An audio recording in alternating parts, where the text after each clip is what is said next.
Il est possible de créer des listes imbriquées à l'aide de la technique de compréhension. Pour cela, nous allons reprendre l'exemple de la table de multiplication que nous avons créée lors de la vidéo consacrée aux listes à deux dimensions. Rappelons que l'objectif est de créer une table qui contient toutes les multiplications possibles entre deux nombres compris entre 0 et 10 sous forme d'une liste à deux dimensions. La première liste imbriquée renferme la table de multiplication de 0. La deuxième contient celle de 1, etc.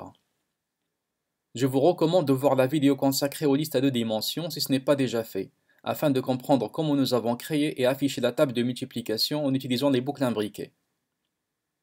Pour créer notre liste identifiée par LST à l'aide de la compréhension, nous allons procéder ainsi. Nous allons commencer par créer des listes vides dans notre liste LST comme ceci. Nous avons utilisé le compteur identifié par I pour créer ces listes-là.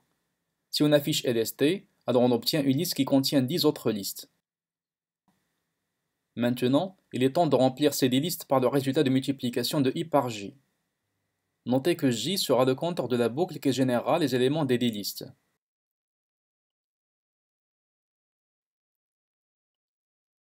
Donc, pour chaque itération de I, 10 itérations de J seront exécutées, et à chaque fois, on multiplie I par J et on place le résultat dans les listes imbriquées.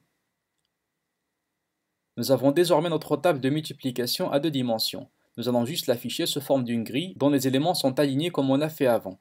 Mais cette fois, je vais changer de méthode et j'utiliserai une seule boucle au lieu de deux, et j'afficherai les listes imbriquées d'un seul coup, en les transformant en chaînes de caractères à l'aide de la méthode join, en utilisant le séparateur anti/t qui désigne tabulation. Nous avons une petite erreur qui indique que l'on ne peut pas regrouper les entiers qui figurent dans la liste à l'aide de la méthode join. En effet, le résultat de multiplication de I par J génère des entiers.